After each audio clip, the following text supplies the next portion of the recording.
is Dr. Gannett.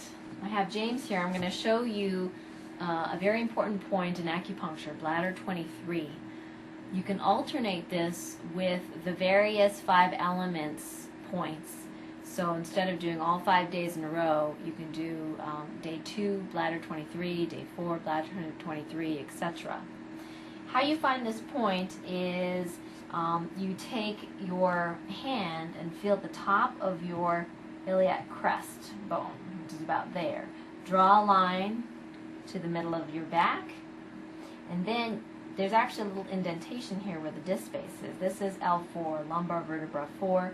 You're going to go up, feel 2 spaces up. Now this is L2. I'm going to have James bend slightly around his back so I can feel a little bit better. So if I double check here, so L4, 3, 2. There, that's L2. Now, bladder 23 is one big muscle mass over to the outside. There's actually a groove of a muscle here. You can sort of see it in James. So this is actually bladder 23, and then all the way over to the other side.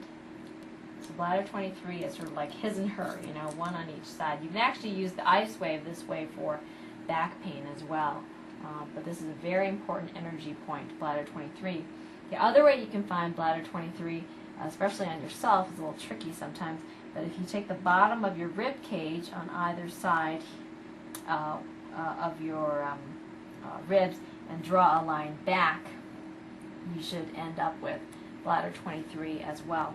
And you know, if you make a little mistake, one slightly higher than the other or lower than the other, it's not a big deal. The patches still work well within the 3 inches of the point that you've intentioned to treat. All right, this is bladder 23.